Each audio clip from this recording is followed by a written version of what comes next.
अली आते हैं, अहले बैत में हजरत फातिमा आती हैं, अहले बैत में इमाम हसन आते हैं, अहले बैत में इमाम हुसैन आते हैं। मेरा इमाम पुकार के कहता है क्या बात रजा उस चमनिस्ताने करम की, क्या बात रजा उस चमनिस्ताने करम की। ज़हरा है कली जिसमें हुसैन और हसन फूल, ज़हरा है कली जिसमें हुसैन और हसन फूल। और बेदम यही तो पांच है मकसूदे कायनात, बेदम यही तो पांच है मकसूदे कायनात। खैरुन निसा हुसैनो हसन मुस्तफा अली। हजरात आप जरा इन पांचों नामों की वजह तस्मिया आप समाप्त कर लो, फिर मैं आपको करबला का वो खूनी मंजर आपके सामने बयान करूंगा, जिसे सुनने के बाद ऐसा कौन सा आशिक रसूल है जिसकी आंख से आंसू ना निकलते हो।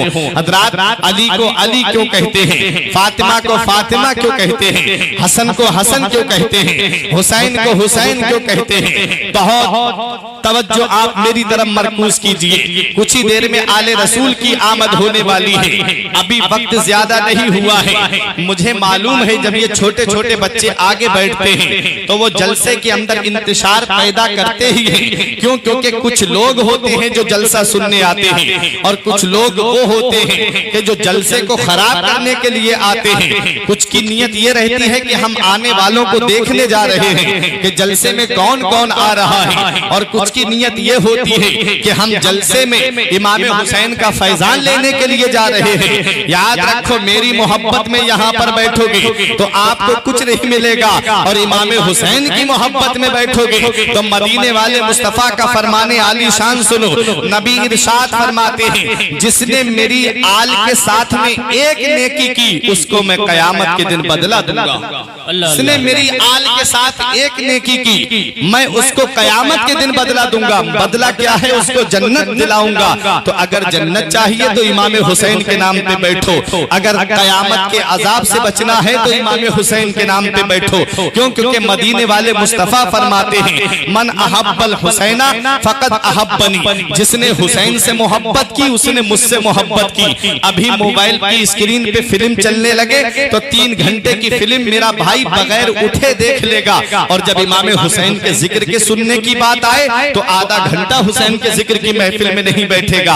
अभी जाकर के डांस पार्टी की महफिल आ जाए तो पूरी रात वहीं पर जाग करके गुजार देगा, और बात इमाम हुसैन के जिक्र की महफिल की आ जाए तो वहां पर नहीं बैठेगा। क्यों? क्योंकि उसे शैतान बैठने नहीं देगा। शैतान नहीं चाहता कि तुम जन्नत में जाओ, शैतान नहीं चाहता कि तुम अच्छे काम करो, शैतान नहीं चाहता कि तुम कब्र में आराम से सो। वो चाहता है कि हुजूर की जो उम्मत है वो जहन्नम में जाए। इसलिए तुम्हें इख्तियार दिया गया है कि आओ तो सच्चाई के रास्ते पे आओ, और अगर सच्चाई के रास्ते से हट गए तो समझ लेना आला हजरत का वो शेर के उनको रहम आए तो आए वरना वो कड़ी मार है क्या होना है। छुप के लोगों से किए जिसके गुनाह वो खबरदार है क्या होना है। यहाँ जब तक बैठो मेरी मोहब्बत में नहीं, यहाँ जब तक बैठो नकीब अहले सुन्नत की मोहब्बत में नहीं, यहाँ जब तक बैठो शायर अहले सुन्नत की मोहब्बत में नहीं, यहाँ जब तक बैठो तो करबला के हुसैन की मोहब्बत में बैठो, करबला के शहीद आजम की मोहब्बत में बैठो,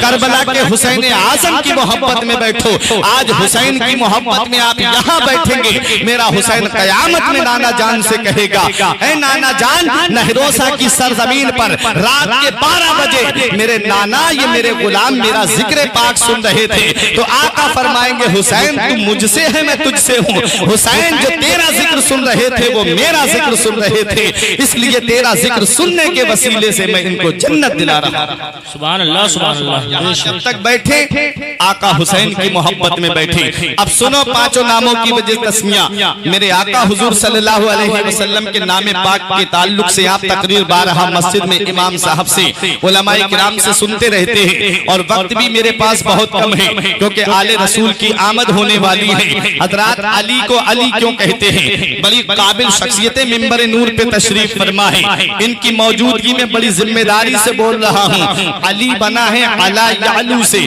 जिसके माना आते हैं बुलंद, जिसके माना आते हैं ऊंचा, और अली शेर खुदा का नाम ऐसा प्यारा नाम है कि मोहब्बत करने वाला नाम ले तब भी अली बुलंद है, और अली से नफरत करने वाला अली का नाम ले तब भी अली शेर खुदा बुलंद है। अली के माना है बुलंद, अली के माना है ऊंचा। अब अली शेर खुदा को बुलंद किसने किया है, अली को ऊंचा किसने किसने किया है? तो आओ सन हिजरी 8 है जब नबी ने मक्के को फतह किया और जब मेरे आका ने खाना काबा के अंदर से माबूदाने बातिला को निकाल के बाहर किया, एक ऊपर चिपका हुआ था। नबी ने फरमाया ऐना अली इब्ने अबी तालिब, अली शेरे खुदा कहाँ है? अली हाजिर होते हैं। आका मैं हाजिर हूँ। नबी ने फरमाया अली तू मेरे कांधे पे सवार हो जा और ये ऊपर जो बुत चिपका हुआ है इसे तोड़ करके बाहर फेंक दे। अली अर्ज करते हैं या रसूल अल्लाह, मेरे माँ बाप आपकी अजमत पे कुर्बान हो। या रसूल अल्लाह ये कैसे हो सकता है? कांधा नबी का हो और कदम अली का हो,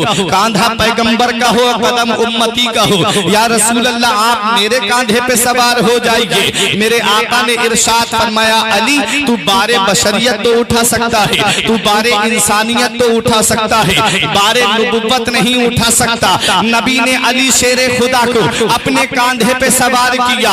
वो नबी जो इशारा कर दे तो डूबा हुआ सूरज पलट आई, वो नबी जो इशारा कर दे तो चांद दो टुकड़े हो जाए, वो नबी जो इशारा कर दे तो जानवर आकर के सजदा करे, वो नबी जो इशारा कर दे तो दरख्त आकर के नबी को सलातो सलाम पड़े। वो नबी अपने दस्ते मुबारक को अली के कांधे पे रख देते। अली के कांधे में इतनी ताकत आ जाती, अली के कांधे में इतनी कुव्वत आ जाती कि नबी आसानी से खड़े हो जाते। मेरे नबी ने ऐसा नहीं किया। नबी ने अली को अपने कांधे पे सवार करके दुनिया वालों को ये पैगाम दे दिया। अब नबी ने अली को बुलंद कर दिया है, अब नबी ने अली को ऊंचा कर दिया है। अब कोई माई का लालू से नीचा नहीं कर सकता है। जमाने की निगाहों में वो रुसवा हो नहीं सकता, जमाने की निगाहों में वो रुसवा हो नहीं सकता। नबी कर दे जिसे ऊंचा वो नीचा हो नहीं सकता। नारे तकबीर, नारे रिसालत, मसलके आला हज़रत। नबी ने अली को बुलंद कर दिया, नबी ने अली को ऊंचा कर दिया। अब नबी ने कितना बुलंद किया है? क्या कोई माई का लाल बता सकता है कि अली को कितना बुलंद किया नबी ने? मेरे आका की परवास कहाँ तक है? मेरे आका की रफ्तार कहाँ तक है? मेरे आका का इख्तियार कहाँ तक है? मेरे आका का तसर्रुफ कहाँ तक है? तो आओ एक हदीस पाक सुनो। ये हदीस मुस्नद इमाम आजम के अंदर मौजूद है। मेरे आका एक दिन नमाज कुसूफ या नमाज खुसूफ पढ़ा रहे थे। मेरे आका हुजूर सल्लल्लाहु ताला अलैहि वसल्लम ने अपना दस्ते मुबारक आगे बढ़ाया, फिर पीछे कर लिया। मेरे आका के सहाबा ने नमाज से फारिग होने के बाद अर्ज किया या रसूल अल्लाह, आपने दौराने नमाज हाथ आगे बढ़ाया फिर पीछे कर लिया, आका मामला समझ में नहीं आया। तो नबी इरशाद फरमाते हैं उदनी तो मिनल जन्ना, ये मेरे सहाबा सुनो, अल्लाह ने मुझको जन्नत से करीब कर दिया था। जब मैं नमाज पढ़ा रहा था तो अल्लाह ने मुझे जन्नत से करीब कर दिया था। अब जन्नत है कहाँ? तो आओ कुरान से पूछते हैं, अरे कुरान तू बता जन्नत है कहाँ? तो कुरान जवाब देता है इंदा सिदरतुल मुंतहा, जन्नत है सिदरतुल मुंतहा के पास, जहाँ जिब्राइल अलैहिस्सलाम का घर है, सातों आसमानों के ऊपर, वहाँ जन्नत का दरवाजा है। जन्नत सातों आसमानों के ऊपर है और आका जमीन पे नमाज पढ़ा रहे हैं और आका फरमा रहे हैं उतनी तो मिनल जन्ना, मुझको जन्नत से करीब कर दिया गया था। अल्लाह अकबर। मेरे आका की परवाज देखो, मेरे आका का तसर्रुफ इख्तियार देखो। परवरदिगार आलम ने जन्नत को हुक्म दिया, ऐ जन्नत तू मेरे महबूब के सदके में पैदा की गई है। ऐ जन्नत तुझे जो हुस्न मिला है वो मेरे महबूब के सदके में मिला है। तू मेरे महबूब के दर की गुलाम है, तू ही मेरे महबूब की बारगाह में चली जा। सुभान अल्लाह, सुभान अल्लाह। जन्नत आका की बारगाह में आ गई। नबी ने कितना बुलंद किया? अली शेरे खुदा से पूछा अली कितने बुलंद हो, अली कितने ऊपर हो? तो अली शेरे खुदा कहते हैं मैं इतना बुलंद हूँ, हाथ बढ़ा करके चाहूँ तो अर्श का पाया पकड़ के नीचे ले। अल्लाह अल्लाह। ये अली शेरे खुदा की बुलंदी।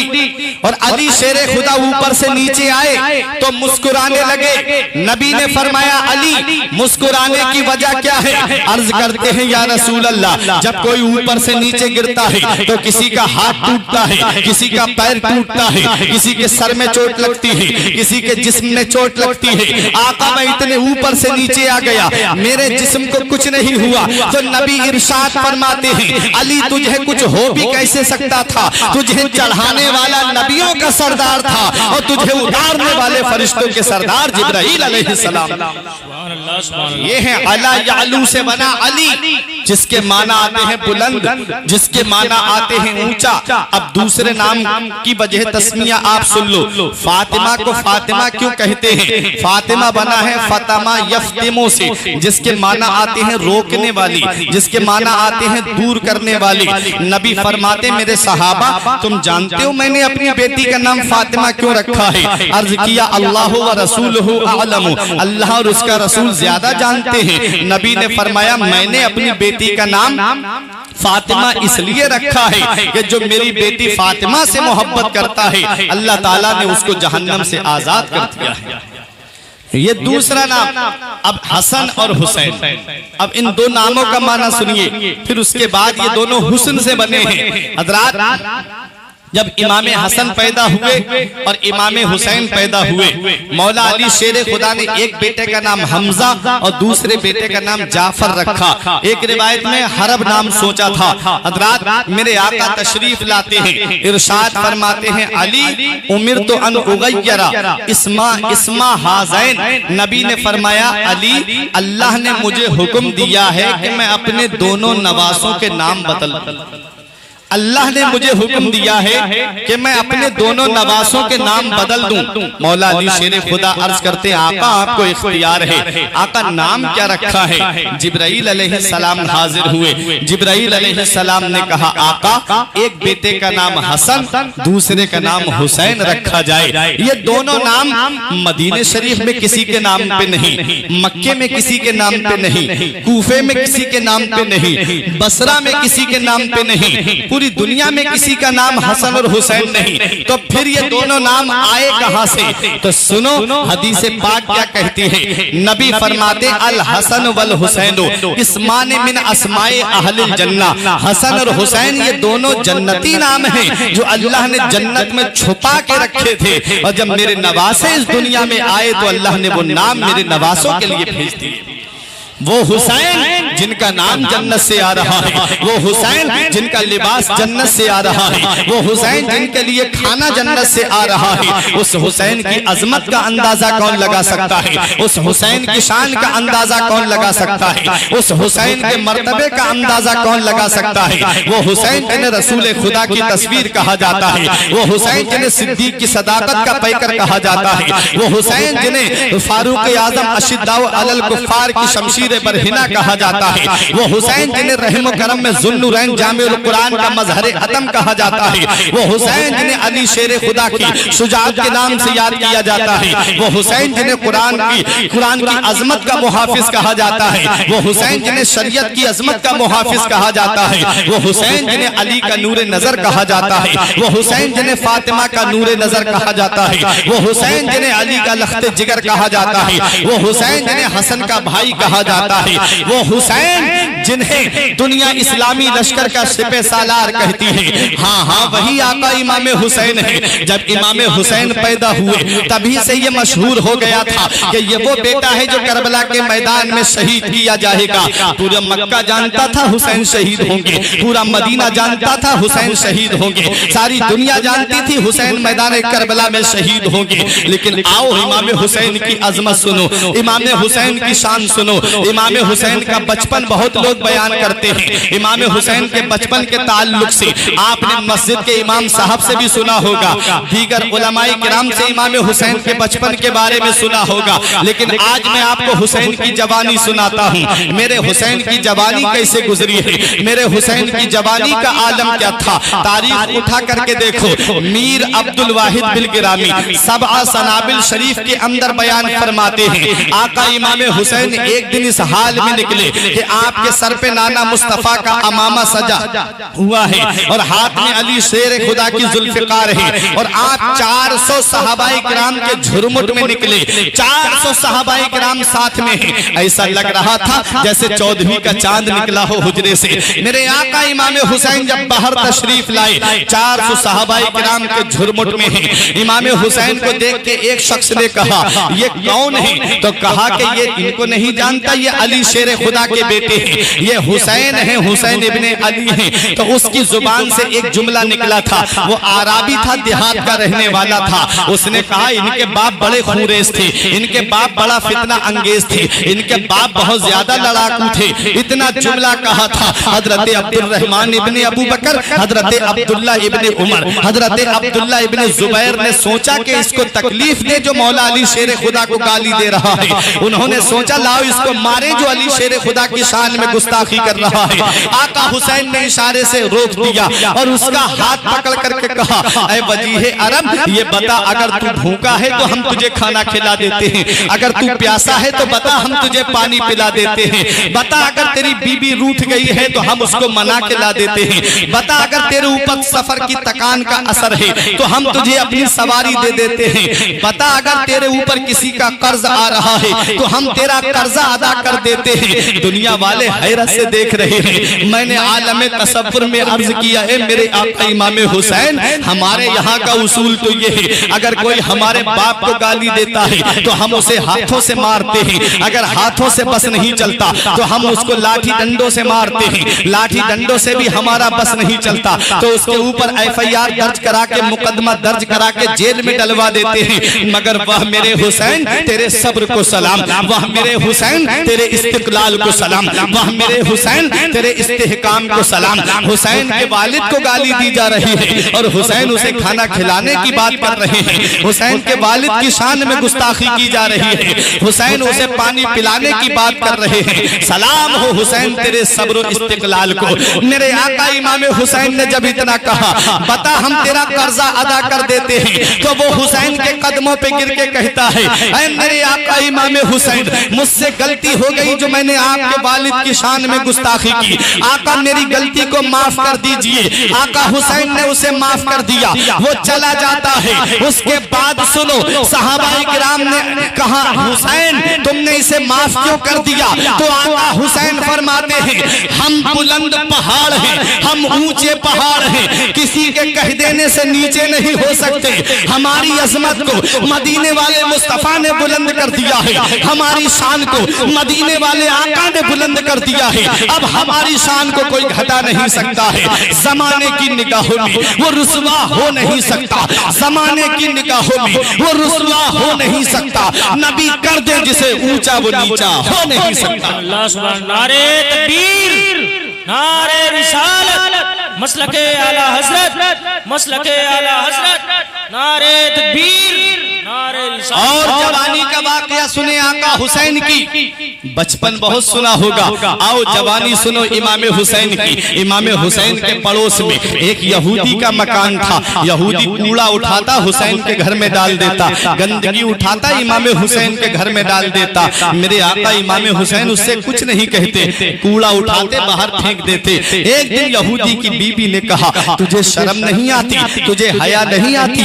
इमामुल अंबिया के नवासे हैं, दोनों आलम के मालिक मुख्तार के शहजादे हैं, तू उनके घर में कूड़ा डालता है। इतना कहा यहूदी शर्मिंदा हो गया। आका इमाम हुसैन के पास आया, आकर के कहने लगा, हुसैन मेरी गलती माफ कर दो। मेरे आका इमाम हुसैन कहते क्या हुआ? कहा, हुसैन मैं तुम्हारे घर में कूड़ा डालता था, हुसैन मैं तुम्हारे घर में गंदगी डालता था। आका हुसैन आप मुझसे कुछ नहीं कहते थे। तो मेरे आका इमाम हुसैन का जवाब सुनो नहरोसा के जिंदा दिल मुसलमानों। आका हुसैन फरमाते हैं, मेरे नाना ने मुझसे फरमाया है कि जो शख्स पड़ोसी की तकलीफ पे सब्र करता है अल्लाह ताला उसे जन्नत अता फरमाता है। सुभान अल्लाह, जरा मोहब्बत से बोलो सुभान अल्लाह। इमाम हुसैन की जवानी की बात कर रहा हूँ। आका हुसैन फरमाते हैं, मेरे नाना ने फरमाया है 3 मरतबा, ला यदखुलुल जन्नता, ला यदखुलुल जन्नता, ला यदखुलुल जन्नता, वो जन्नत में दाखिल नहीं होगा, वो जन्नत में दाखिल नहीं होगा, वो जन्नत में दाखिल नहीं होगा।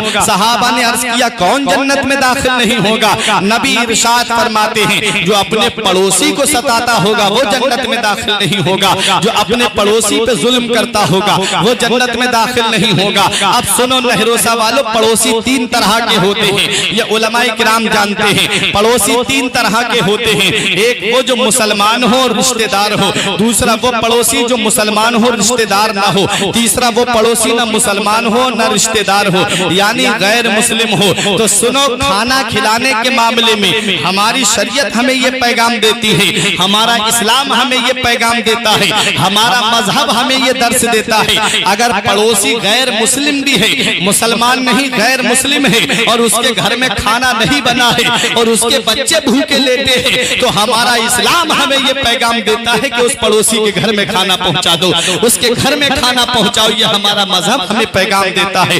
मेरे आका इमाम हुसैन कहते हैं, मेरे नाना मुस्तफा ने मुझसे फरमाया है कि जो पड़ोसी की तकलीफ पे सब्र करता है, अल्लाह ताला उसे जन्नत अता फरमाता है। और वो शख्स जन्नत में दाखिल नहीं होगा जो अपने पड़ोसी को सताता होगा। यहूदी कदमों पे गिर के कहता है, ऐ मेरे आका हुसैन गवाह हो जाओ, आज से मैं तुम्हें गवाह बना करके तुम्हारे नाना का कलमा पढ़ करके मुसलमान हो रहा हूँ। ये आका इमाम हुसैन की शान है। जब तक सर जिस्म से लगा रहा तब भी इस्लाम की खिदमत कर रहे हैं, और जब सर तन से जुदा हो गया तब भी इस्लाम की खिदमत कर रहे हैं।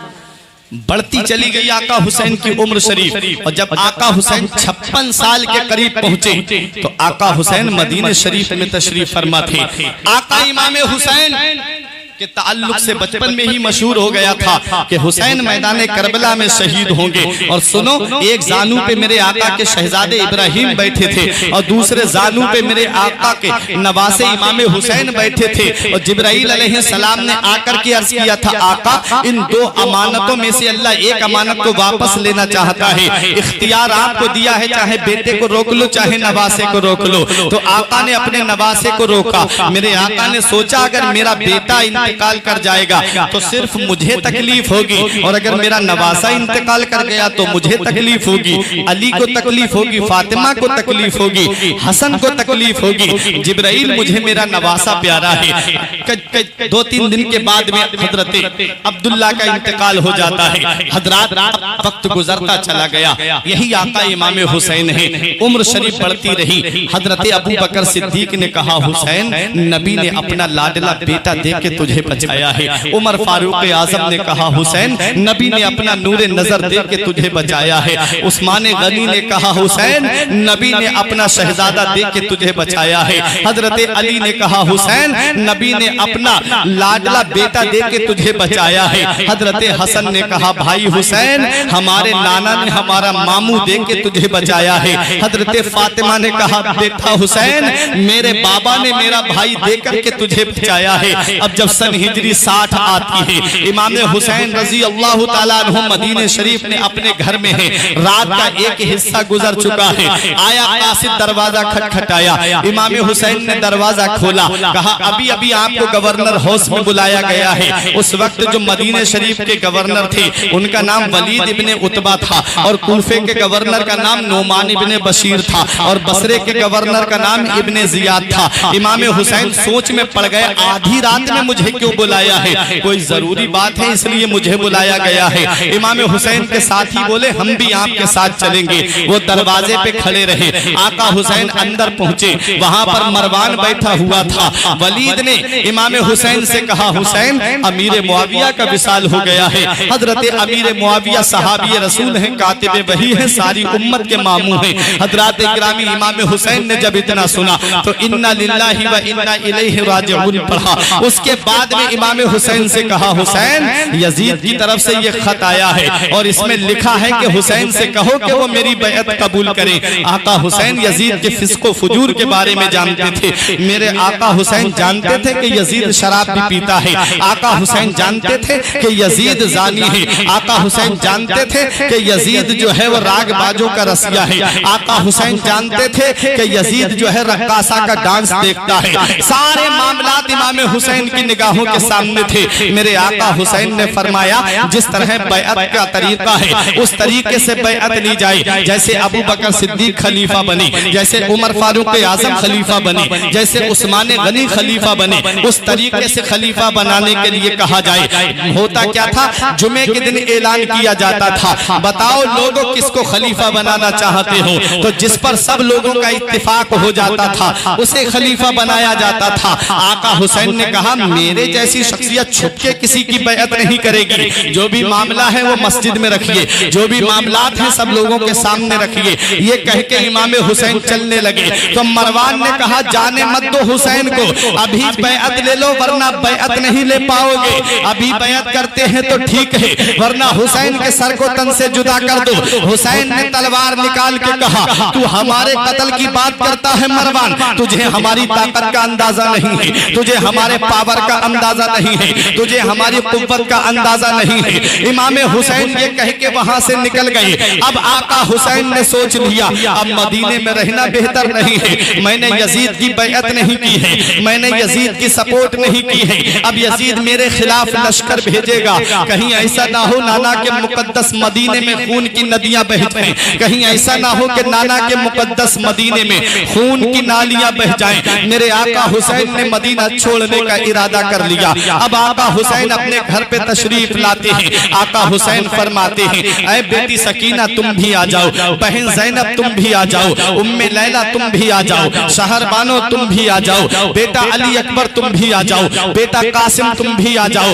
हजरत गिरामी हजरत इमाम हुसैन छोटा सा काफिला लेकर के नाना मुस्तफा के रोजे पे पहुंचते हैं। अब आप बहुत गौर से सुनिए आका इमाम हुसैन की शान। इमाम हुसैन ने 2 रातें नाना मुस्तफा के रोजे पे गुजारी थी। पहली रात में मुनाजात की, पूरी रात अल्लाह की बारगाह में दुआ करते रहे, और जब दूसरी रात इमाम हुसैन पहुंचे तो पूरी रात अपने नाना मुस्तफा से बातें करते रहे। नाना ने अपनी आगोश को फैला दिया। जब हुसैन को नींद आई तो इमाम हुसैन को अपनी आगोश में ले लिया मेरे आका ने, और इमाम हुसैन की पेशानी को बोसा देने लगे, इमाम हुसैन के लबों को चूमने लगे मेरे आका। मेरे आका ने इमाम हुसैन से कहा बेटे सब्र से काम लेना, हर मकाम पे साबिर और शाकिर रहना, बेटा अभी बड़ी मंजिलें तुम्हें पार करनी है। इमाम हुसैन की आंख खुलती है। अब नाना मुस्तफा के रोजे पे खड़े होके कहते नाना अब अपने नवासे का आखिरी सलाम कबूल कर लो, अब आपका नवासा आपके रोजे से बहुत दूर जा रहा है। ऐ मेरे नाना आपका वही बेटा हुसैन आया है जिसे आप सीने से लगाते थे, आपका वही बेटा हुसैन आया है जिसे आप कलेजे से लगाते थे, आपका वही बेटा हुसैन आया है जिसे आप चूमा भी करते थे और सूंगा भी करते थे। मेरे आका अपने नवासों को चूमते भी थे, मेरे आका अपने नवासों को सूंघते भी थे। जब किसी ने पूछा आका चूमना तो समझ में आता है, सूंघना समझ में नहीं आता, तो नबी इरशाद फरमाते हैं अल हसन वल हुसैन हुमा रैहानतम मिन दुनिया। हसन और हुसैन ये दोनों जन्नती फूल हैं जो अल्लाह ने दुनिया में मुझे अता फरमाए। नारे रिसालत मसलके आला हजरत, मसलके आला हजरत, जश्ने शहीद आजम, जश्ने शहीद आजम, नारे तकबीर।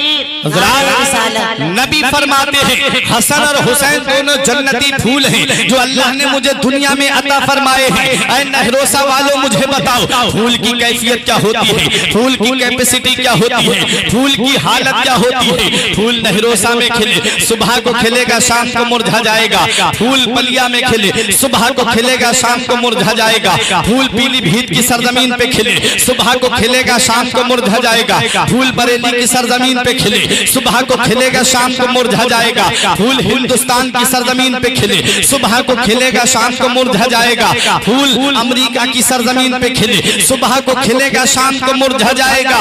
ऐ नहरोसा वालों फूल मदीने की सरजमीन पे खिले, फातिमा की गोद में खिले, अली का बेटा बन के खिले, नबी का नवासा बन के खिले, तो वो फूल मुरझाएगा नहीं। करबला के मैदान में 3 दिन भूखा प्यासा रखा जाएगा तब भी वो फूल मुरझाएगा नहीं। करबला के जर्रे जर्रे से आवाज आएगी कितने महके हुए हैं मदीने के फूल, कितने महके हुए हैं मदीने के फूल। करबला तेरी किस्मत पे लाखों सलाम, सुभान अल्लाह। करबला तेरी किस्मत पे लाखों सलाम। नबी अपने नवासों को चूमा भी करते थे, नबी अपने नवासों को सूंघा भी करते थे। आका हुसैन अर्ज करते हैं नाना आपका वही बेटा हुसैन आया है जिसे आपने खुतबा छोड़ करके उठाया था, आपका वही बेटा हुसैन आया है जिसके रोने की आवाज सुनकर के आप तड़प जाया करते थे। नाना अब आपका नवासा आपके रोजे से बहुत दूर जा रहा है। आका मैं आपके रोजे से बहुत दूर जा रहा हूँ, अब अपने नवासे का आखिरी सलाम सलाम कबूल कर लो। मेरे आका हुसैन अपने नाना के रोजे पे आखिरी सलाम करके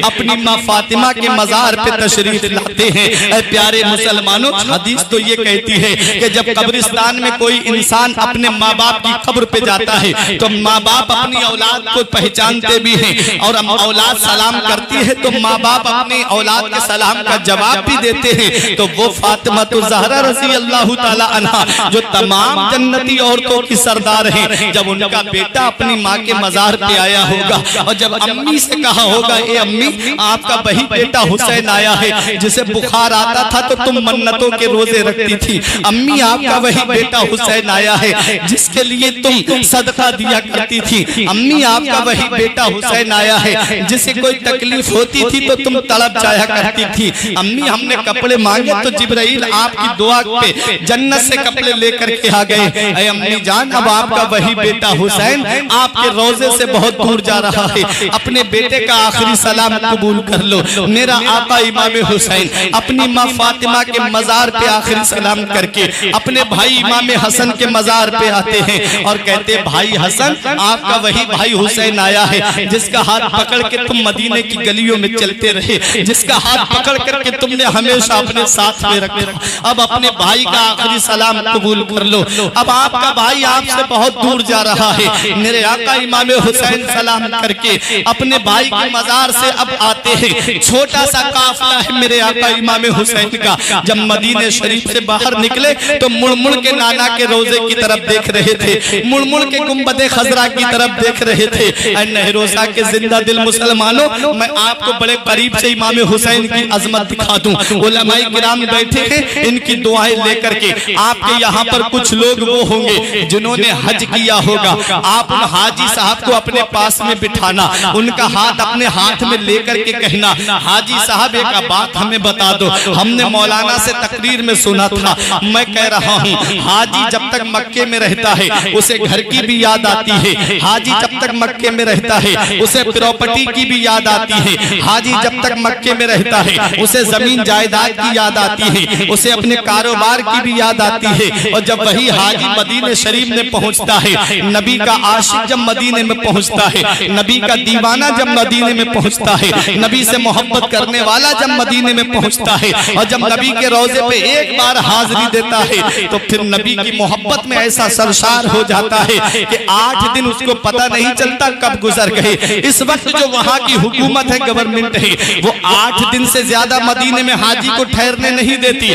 बहुत ज्यादा कोई किस्मत का सिकंदर है तो 10 दिन मदीने में रोक लिया जाता है, इससे ज्यादा हाजी को मदीने में ठहरने की इजाजत नहीं है। आप अपने यहाँ पर तकरीबन कई लोग हज करके आए होंगे, आप उन हाजी साहब से पूछना कि मदीने शरीफ में जब हाजी होता है तो उसकी मोहब्बत का क्या आलम होता है, जब हाजी मदीने शरीफ में होता है तो उसकी कैसी हालत हो जाती है नबी की मोहब्बत में।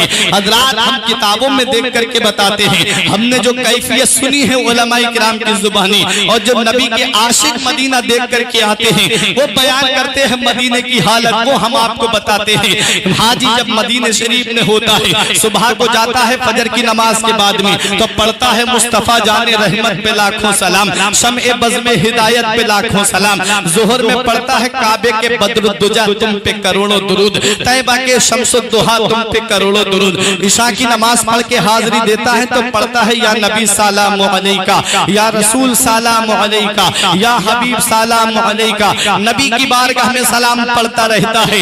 8 दिन जब इसके पूरे हो जाते हैं, इसके कानों में एक आवाज आती है, फला तारीख में जो हाजी आए थे, फला नंबर की गाड़ी से जो हाजी आए थे, फला बस से जो हाजी आए थे, अब उन्हें मदीना छोड़ करके मक्के के लिए रवाना होना है। हाजी के कानों में जब ये आवाज पहुंचती है, कसम खुदा की हाजी की आंखों से आंसू जारी हो जाते हैं। अपना सामान सफर तैयार करता है, अपना बैग तैयार करता है, इसके बाद आखिर अलविदाई सलाम करने नबी के रोजे पे जाता है और सुनहरी जालियां पकड़ के दुआ करता है, मेरे परवरदिगार इस रोजे पे आने के लिए पूरी जिंदगी दुआ करता रहा, दिखा दे या इलाही वो मदीना कैसी बस्ती है जहां पर रात दिन मौला तेरी रहमत बरसती है। पूरी जिंदगी इस रोजे पे आने के लिए दुआ करता रहा, मेरे मौला तूने मुझे पहुंचा दिया लेकिन मेरे दिल की हसरत पूरी ना हो सकी, मौला मेरी आरज़ू पूरी ना हो सकी, मौला मेरी ख्वाहिश पूरी ना हो सकी। मैं अपनी हसरत दिल को यहाँ पर मिटा नहीं पाया। हे मेरे परवरदिगार, अब तो मैं मदीना छोड़ के जा रहा हूँ, तेरी बारगाह में सुनहरी जालियों के साए में दुआ करके जा रहा हूँ। मेरे मौला, अगर तू मुझे दौलत दे, अगर तू मुझे रुपया दे, अगर तू मुझे पैसा दे और मुझे जिंदगी दे, उम्र दे, तो मेरे परवरदिगार एक बार अपने महबूब का रौजा और दिखा देना, एक बार मौला गुंबद खजरा का दीदार और करा देना।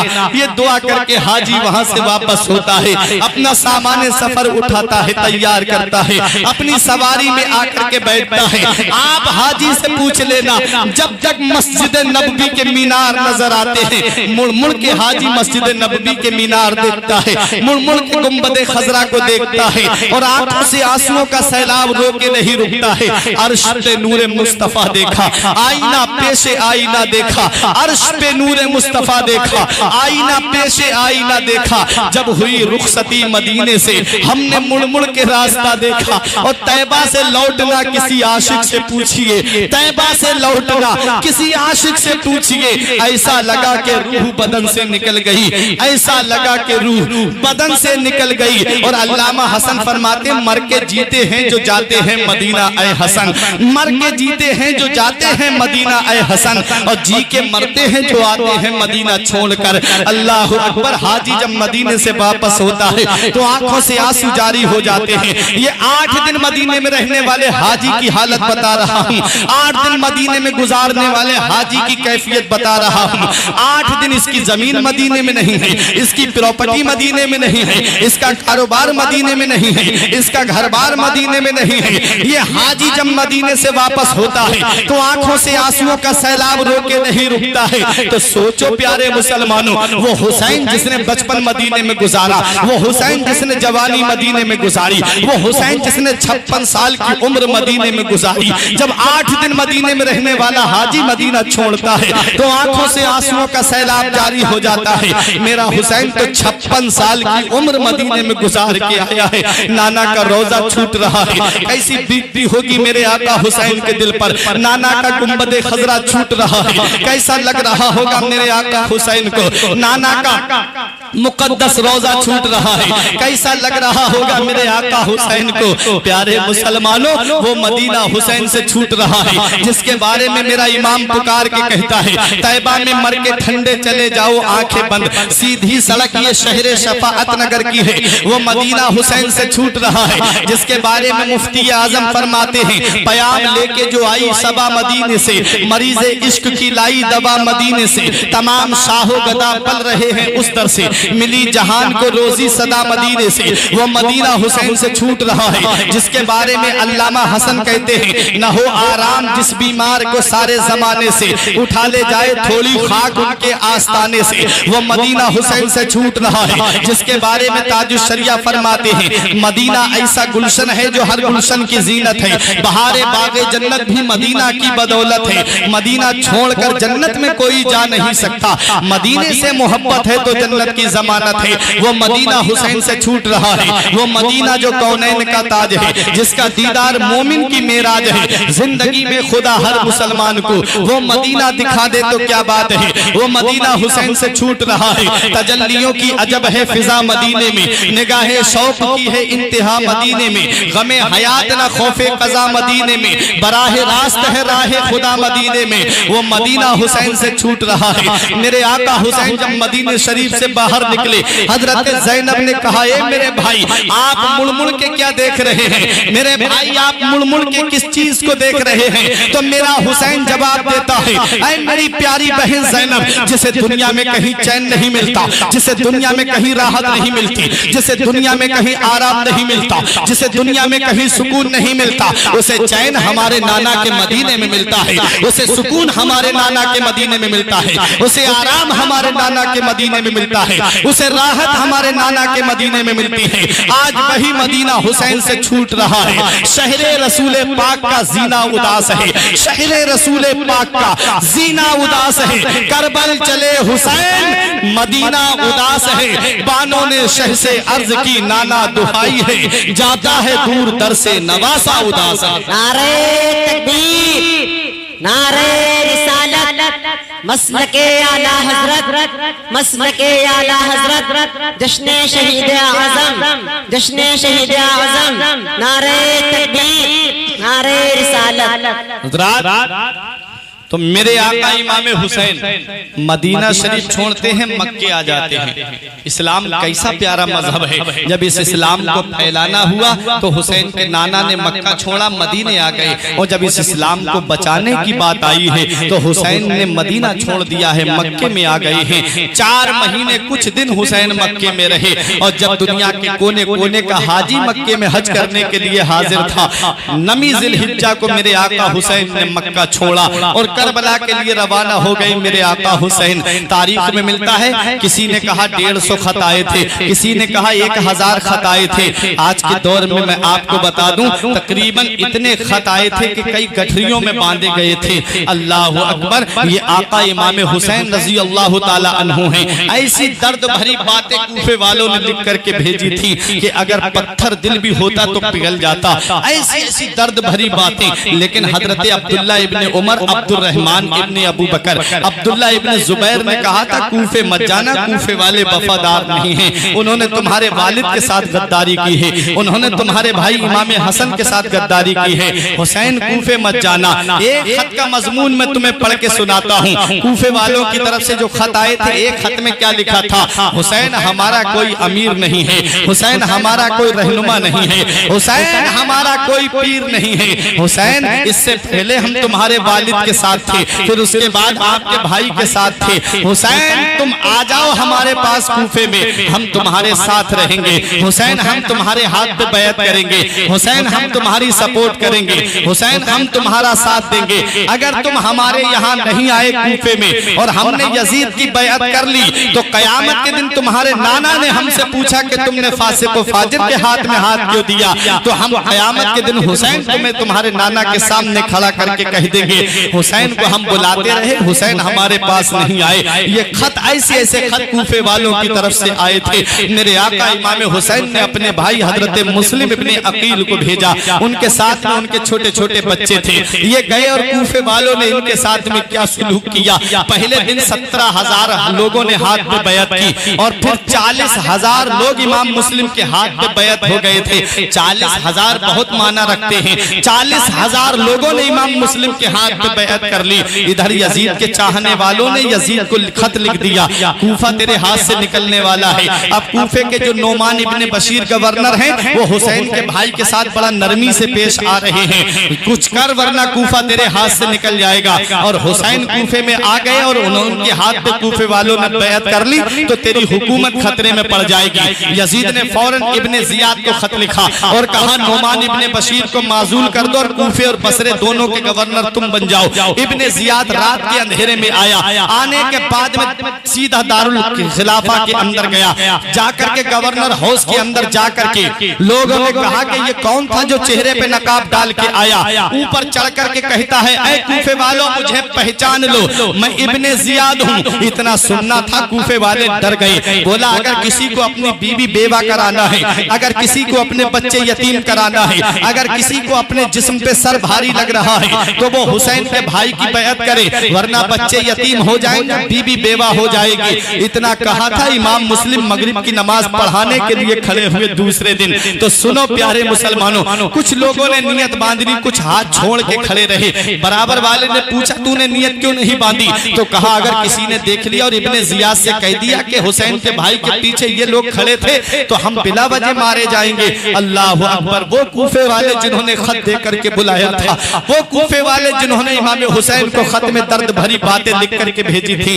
इमाम मुस्लिम ने जब सलाम फेरा तो पीछे कोई भी मौजूद नहीं था, सब तोड़ करके नमाज भाग गए थे। जिनको धोखे से कूफे बुलाया गया, जिनके बच्चों को प्यासा रुलाया गया, जिनकी गर्दन पे खंजर चलाया गया, जिनको जिंदा में ले जाके डाला गया, उस हुसैन इब्ने हैदर पे लाखों सलाम, उस हुसैन इब्ने हैदर पे लाखों सलाम। आप मेरी तरफ तवज्जो दीजिए, आले रसूल की आमद होने वाली है। आओ जरा देखो देखो इमाम हुसैन की शान। इमाम हुसैन रजी अल्लाह ताला अन्हु के पास खत आ चुका था कि भाई यहाँ कूफे का माहौल बहुत अच्छा है, कूफे का माहौल बहुत साजगार है। इमाम हुसैन मक्के से चले, इधर इमाम मुस्लिम को शहीद कर दिया जाता है। इमाम मुस्लिम को गिरफ्तार करके गवर्नर हाउस की छत पे ले जा करके उस छत के ऊपर से नीचे धक्का दे दिया जाता है। इमाम मुस्लिम को शहीद करके उनके जिस्म मुबारक को बीच चौराहे पे टांग दिया जाता है ताकि कूफे वाले इबरत हासिल कर लें। इधर इमाम मुस्लिम के दोनों बच्चों को भी शहीद कर दिया जाता है। इमाम हुसैन रवाना हो गए थे। इमाम हुसैन जब वहां से चल दिए, नमी जिलहिज्जा थी, लोग हज कर रहे थे, इमाम हुसैन वहां से चले। एक साथी ने कहा हुसैन बहुत अच्छा मौका मिल गया है, चलो हज कर लेते हैं, काबे का तवाफ कर लेते हैं, चलो आबे ज़मज़म पी के शिकम सैर हो लेते हैं। हुसैन चलो सफा मरवा की दौड़ लगा लेते हैं, हुसैन हज के अरकान अदा कर लेते हैं। तो मेरे हुसैन का जवाब सुनो, मेरे हुसैन जवाब देते हैं हुसैन पे जो हज फर्ज था हुसैन ने उम्र में बहुत पहले अदा कर दिया है। अब हुसैन पे हज करना फर्ज नहीं है, इस्लाम की अजमत बचाना फर्ज है, शरीयत की अजमत बचाना फर्ज है, इस्लाम का तहफ्फुज हुसैन पे फर्ज है। अब हुसैन कूफे के लिए रवाना हुए, बचाने के लिए करबो बला में दीन की अजमत, बचाने के लिए करबो बला में दीन की अजमत। हुसैन इब्ने अली हज का महीना छोड़ आए। सुभान अल्लाह। ये इमाम हुसैन है। चले पहला लश्कर हुर की कमांडरी में आया। रास्ते में एक जगह पड़ती है मकाम बैजा, वहां पर फर्ज तक शायर से मुलाकात हुई। पूछा बताओ कूफे के हाल क्या हैं? इमाम हुसैन ने तो उसने कहा कूफे वालों के दिल तो तुम्हारी तरफ हैं, तलवारें बनु उमैया की तरफ हैं। इमाम हुसैन से कहा हुसैन कूफे मत जाओ, वफादार नहीं है कूफे वाले।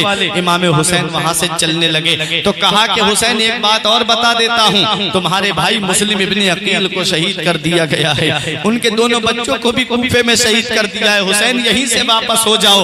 रास्ते में इमाम हुसैन के बहनोई हजरत अब्दुल्ला इब्ने जाफर का खत मिला जो हजरत ज़ैनब रजी अल्लाह ताला अन्हा के शौहर थे और इमाम हुसैन रजी अल्लाह ताला अन्हु के सगे चचाजाद भाई भी थे। हजरत अब्दुल्ला इब्ने जाफर का खत आया, हुसैन वापस आ जाओ, मत जाओ कूफे, कूफे वाले वफादार नहीं हैं। लेकिन इमाम हुसैन को इमाम हुसैन की मंजिल बुला रही थी। इमाम हुसैन चलते जा रहे हैं। पहला लश्कर हुर की कमांडरी में आया, दूसरा लश्कर शिमर की कमांडरी में आया और तीसरा लश्कर अमर इब्ने साद की कमांडरी में आया। 22,000 यजीदी आए। और सुनो, जब हुर की कमांडरी में जो लश्कर आया था उस लश्कर ने 2 वक्त की नमाज, हाफिज इब्ने कसीर अल बिदाया व निहाया में लिखते हैं उन यजीदियों ने 2 वक्त की नमाज मेरे आका इमाम हुसैन के पीछे पढ़ी थी। ये कैसा लश्कर था, कैसा लश्कर! 2 वक्त की नमाज जोहर और असर की नमाज इमाम हुसैन के पीछे पढ़ी यजीदियों ने और आका इमाम हुसैन की इमामत की गवाही दे रहे हैं कि हुसैन हक पे हैं। आका हुसैन की इमामत की शहादत दे रहे हैं कि आका हुसैन हक पे हैं। यही तो होती है जीत, इसी को तो जीत कहते हैं कि जिसकी दुश्मन भी गवाही दे कि हाँ ये हक पे है। आओ जरा देखो, अब इमाम हुसैन रजी अल्लाह ताला अन्हु मुहर्रम 1 मुहर्रम को मैदान करबला में पहुंचे। 7 मुहर्रम मंगल के दिन हुसैन पे पानी बंद किया गया और जब आशूरा की रात आती है, अमर इब्ने साद 22,000 का लश्कर है और 22,000 का लश्कर होने के बावजूद भी अमर इब्ने साद ने इब्ने जियाद को खत लिखा और कहा इब्ने जियाद बंदे कम हैं, हमें और बंदे चाहिए। जरा सोचो तो सही, 72 आए हैं, 82 अफराद पे मुश्तमिल काफिला था, 72 शहीद होने वाले हैं, उनमें छोटे छोटे बच्चे भी शहीद होने वाले हैं। 72 के मुकाबले में इब्ने जियाद कह रहा है हमें और लोग चाहिए। 22,000 आ गए, डबल आ जाते, 2 गुना आ जाते, 3 गुना आ जाते, 4 गुना आ जाते, 10 गुना आ जाते, 20 गुना आ जाते। कोई मुकाबला है कहाँ 72 और कहाँ 22,000। लेकिन जानते थे यजीदी ये जो मैदान करबला में आया है ये अली का शहजादा है, ये अली का नूरे नजर है, ये अली का लख्ते जिगर है, जिसके बाप ने खैबर के गेट को उखाड़ा, जिसके बाप ने मुराहब यहूदी की गर्दन को काटा, जिसके बाप ने अमर इब्ने बुद को पछाड़ा। आज उसी का शेर मैदान करबला में खड़ा है। अली का घर भी क्या घर है कि जिस घर का हर एक बच्चा, अली का घर भी क्या घर है कि जिस घर का हर एक बच्चा जिसे देखो वही शेरे खुदा मालूम होता है। इमाम हुसैन है मुकाबले में।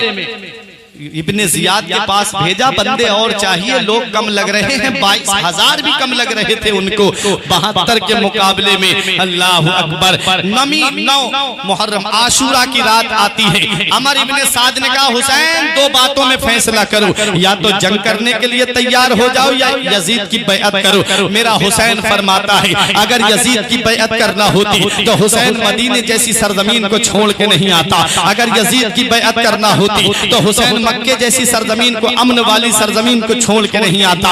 हुसैन अपना सर तो दे सकता है लेकिन फासिक के हाथ में हाथ नहीं दे सकता। तो अमर इब्ने साद ने कहा फिर जंग के लिए तैयार हो जाओ। मेरे हुसैन ने कहा 1 रात की मोहलत और दी जाए। इब्ने जियाद कूफे में बैठा है, यजीद दमिश्क में बैठा है। अमर इब्ने साद को करबला में भेज दिया है। अमर इब्ने साद ने सोचा कि 3 दिन के भूखे प्यासे हैं, इनकी प्यास में और इजाफा होगा, इसलिए 1 रात की मोहलत और दे देते हैं। और हुसैन ने सोचा था 1 रात अपने रब की इबादत करने को और मिलेगी, 1 रात और अपने रब के बारगाह में सजदा करेंगे, 1 रात और अपने रब को याद करेंगे। प्यारे मुसलमानों, तुम बात बात पे नमाज छोड़ देते हो, तुम ऐशो आराम में रह के नमाज छोड़ देते हो। देखो मेरा हुसैन मैदान करबला में भी नमाज की पाबंदी कर रहा है। मेरे आका इमाम हुसैन ने सोचा 1 रात और अल्लाह की इबादत का मौका मिलेगा। हुसैन के साथियों को सलाम करो। प्यारे मुसलमानों, आशूरा की रात इमाम हुसैन ने कहा जितने नौजवान हैं सब एक खेमे में जमा हो जाएं। सब एक खेमे में जमा हो गए। अब मेरा हुसैन तशरीफ लाता है। आखिरी खुतबा दिया मेरे आका इमाम हुसैन ने। मैं अल्लाह की हम्द करता हूँ हर परेशानी में, हर खुशी के आलम में। मैं मदीने में था तब भी अल्लाह की हम्द कर रहा था, मक्के में था तब भी अल्लाह की हम्द कर रहा हूँ, करबला में हूँ तब भी अल्लाह की हम्द कर रहा हूँ। ऐ मेरे साथियों, मैं हर हाल में अल्लाह की हम्द कर रहा हूँ। ऐ मेरे साथियों, तुम जानते हो मेरे नाना मुस्तफा ने फरमाया है मेरा बेटा हुसैन करबला में शहीद होगा, इसलिए ऐ मेरे साथियों मैं चाहता हूं कि तुम अपने अपने घर चले जाओ। जिंदगी दोबारा नहीं मिलती है, जान दोबारा नहीं मिलती है, जिंदगी बड़ी कीमती होती है। घर पे माँ इंतजार करती है, बाप इंतजार करता है, बीवी बच्चे इंतजार करते हैं, इसलिए ऐ मेरे साथियों तुम मेरी वजह से अपनी जान खतरे में मत डालो। मेरा हुसैन कहता है मैं तुम्हें वापस जाने की इजाजत देता हूँ, तुम सब के सब वापस चले जाओ। मेरा हुसैन चाहता था ये लोग मुझे छोड़ दें और मैं तन्हा यजीदियों का मुकाबला करूं। अल्लाह अकबर। तारीख बताती है, शायर ने कहा था पूरी की पूरी ही उम्मत के लिए काफी है, पूरी की पूरी ही उम्मत के लिए काफी है, करबला वाले शफाअत के लिए काफी है, पूरी की पूरी ही उम्मत के लिए काफी है, करबला वाले शफाअत के लिए काफी है। और साथियों से कहा शब्बीर ने तुम घर जाओ, हम अकेले ही शहादत के लिए काफी है। नारे तकबीर, नारे रिसालत, मसलके आला हजरत, मसलके आला हजरत, जश्ने शहीद आजम, जश्ने शहीद आजम, नारे तकबीर, नारे रिसालत। तो मेरे आका इमाम हुसैन अपने साथियों से कहते हैं मेरे साथियों जिंदगी बड़ी कीमती होती है, मेरे साथियों जिंदगी बड़ी अनमोल होती है, इसलिए मेरी वजह से अपनी जान खतरे में मत डालो, मैं तुम्हें वापस जाने की इजाजत देता हूँ। ये कहा और चिराग बुझा दिया मेरे हुसैन ने, ताकि हो सकता है किसी को मेरे सामने जाते हुए शर्म लगती हो, मेरे पीछे चला जाए, अंधेरे में चला जाए। लेकिन जब चिराग जलाया गया तो जो जहाँ बैठा था वहीं बैठा रहा, कोई अपनी जगह से नहीं हिला। ये इमाम हुसैन के साथी थे मैदान करबला में। इन्हीं साथियों के लिए तो गांधी जी ने कहा था अगर मेरे पास उन जैसे 72 साथी होते तो मैं 24 घंटे में हिंदुस्तान को अंग्रेजों से आजाद करा लेता। वो करबला के 72 साथियों को सलाम करो, इमाम हुसैन की अजमत और शान को देखो। मेरा हुसैन फिर खुतबा देता है, ऐ मेरे साथियों सुनो, जिंदगी बड़ी कीमती होती है, जिंदगी बड़ी अनमोल होती है, मेरी वजह से अपनी जान खतरे में मत डालो। ऐसा करो तुम मेरे छोटे छोटे बच्चे ले जाओ, कोई रास्ते में तुमसे पूछे कि हुसैन को कहां छोड़ के जा रहे हो तो कह देना ये हुसैन के बच्चे मदीने में छोड़ने जा रहे हैं। ये भी मौका दिया मेरे हुसैन ने और चिराग बुझा दिया। फिर थोड़ी देर के बाद जब चिराग जलाया तो जो साथी जहां बैठा था वहीं बैठा रहा, कोई अपनी जगह से नहीं हिला। इमाम हुसैन ने फिर तीसरी मर्तबा खुतबा दे के कहा मेरे साथियों तुम चले जाओ, क्यों मेरी वजह से अपनी जान खतरे में डालते हो? तुम जानते हो यहाँ पे गर्दनें कट के गिरेंगी, तुम जानते हो यहाँ जिस्म जिस्मों पे तीर लगेंगे, तुम जानते हो यहाँ पर नेज़े और बर्छी लगेंगी, तुम मेरा साथ छोड़ दो, तुम चले जाओ। एक भी साथी खड़ा नहीं जाता है। हुसैन चिराग बुझाना चाहते थे, नबी के सहाबी हबीब इब्ने मुजाहिर खड़े हो गए। ऐ आका हुसैन, चिराग बुझाने से कुछ नहीं होगा, ये पूरी रात चिराग बुझा रहेगा, तब भी मदीने वाले मुस्तफा के गुलाम तुम्हें छोड़ के जाने वाले नहीं हैं। ये इमाम हुसैन के साथी थे। हुसैन के 4 भाई मैदान करबला में थे। हजरत अली शेर खुदा की दूसरी बीवी से जो बेटे थे, हजरत अब्बास अलंबरदार जिन्हें कहा जाता है, एक बेटे का नाम हजरत अब्बास, एक बेटे का नाम हजरत अबू बकर, एक बेटे का नाम हजरत उमर, एक बेटे का नाम हजरत उस्मान। ये चारों भाई खड़े हो गए। इमाम हुसैन से कहते हैं, भाई हम आपका साथ छोड़ के जाने वाले नहीं हैं। सौतेले भाई तो तुमने बहुत देखे होंगे, लेकिन उन भाइयों को सलाम करो जो इमाम हुसैन से मैदान करबला में कहते हैं, ऐ मेरे भाई हुसैन, हम आपका साथ छोड़ के जाने वाले नहीं। हजरत अब्बास बोले, भाई आपके सामने से लड़ूंगा, जो भी तीर आएगा वो अब्बास के सीने पे आएगा। एक भाई बोला, भाई आपके दाहिने से लड़ूंगा, पहले मेरे सीने को तीर छेदेगा फिर आप तक पहुंचेगा। एक भाई बोला, भाई मैं बाएं से लड़ूंगा, एक बोला भाई पीछे से लड़ूंगा। जब भाइयों की ये मोहब्बत हुसैन ने देखी तो कहा, मेरे भाई मैं अल्लाह की हम्द बयान करता हूँ, ऐ मेरे परवरदिगार, जैसे साथी तूने मुझे दिए हैं ऐसे साथी कयामत तक किसी को नहीं मिलेंगे। ये इमाम हुसैन के साथी थे। ये 72 अफराद पर मुश्तमिल शुहदा थे। अल्लाह अकबर, तारीख बताती है जब ये आखिरी नमाज इमाम हुसैन ने पढ़ाई फजर की, और इमाम हुसैन है, इमाम हुसैन के पीछे नमाज पढ़ी तमाम जानिसारों ने। उसके बाद क्या होता है, जंग के तरीके शुरू होते हैं। सबसे पहला तीर अमर इब्ने साद ने चलाया। जब जंग का नक्कारा बजा तो हजरत ज़ैनब ने कहा, भाई जंग का नक्कारा बज चुका है। हुसैन ने कहा, बहन हर मकाम पे सब्र से काम लेना, मेरी बहन हर मकाम पे साबिरा और शाकिरा रहना, मेरी बहन हर मकाम पे सब्र करना। मेरी बहन तू जानती है हम साबिरों के बेटे हैं, हम साबिरों के बाप हैं, और तू साबिरों की माँ है, तू साबिरों की बहन है, हर मकाम पे सब्र से काम लेना। मेरे आका इमाम हुसैन रज़ी अल्लाह ताला अन्हु जब जंग के तरीके शुरू होते हैं, सबसे पहला तीर अमर इब्ने साद ने इमाम हुसैन की तरफ चलाया। ये अमर इब्ने साद कौन था? ये हजरत साद इब्ने अबी वक्कास का बेटा था, जिनके बारे में नबी ने फरमाया था, जिसे दुनिया में जन्नती देखना हो वो साद इब्ने अबी वक्कास को देख ले। आज उन्हीं का बेटा मैदान करबला में इमाम हुसैन की तरफ तीर चला रहा है। जरूरी नहीं बाप नेक हो तो औलाद भी नेक हो, जरूरी नहीं कि बाप आलिम हो तो उसकी औलाद भी आलिम हो, जरूरी नहीं कि बाप परहेजगार हो तो उसकी औलाद भी परहेजगार हो, जरूरी नहीं कि बाप मुत्तकी हो तो उसकी औलाद भी मुत्तकी हो, जरूरी नहीं कि बाप नेक हो तो उसकी औलाद भी नेक हो। हमने जाहिलों के घरों में आलिम पैदा होते हुए देखे हैं, हमने आलिमों के घरों में जाहिल पैदा होते हुए देखे हैं। देखो जन्नती बाप का जहन्नमी बेटा। मैदान उहुद में चलिए, अबू सुफियान के जब तीर आ रहे थे तो हजरत साद अपने सीने पे रोक रहे थे, और आका तरकश से तीर निकाल के देते और कहते, इरमे या साद फिदा का अबी व उम्मी, ऐसा तीर चला तुझ पे मेरे माँ बाप कुर्बान हो जाए। आज उन्हीं का बेटा करबला में इमाम हुसैन की तरफ तीर चला रहा है। कज़ा व क़द्र के मालिक ने कहा, बदबख्त एक तू है कि तू हुसैन पे तीर चला रहा है। एक तेरा जन्नती बाप था जो रसूल पे हर आने वाला तीर अपने सीने पे ले रहा था। क्या इनकलाबात हैं जमाने के। जन्नती बाप का जहन्नमी बेटा मैदान करबला में इमाम हुसैन की तरफ तीर चला रहा है। सबसे पहले इमाम हुसैन के गुलाम आगे बढ़े, सबसे पहले इमाम हुसैन के साथी आगे बढ़े, सबसे पहले इमाम हुसैन के जानिसार आगे बढ़े। हजरत ज़हीर मैदान करबला में, हजरत हुर की शहादत के बाद हजरत ज़हीर मैदान करबला में बढ़े। आले रसूल की आमद हो रही। आप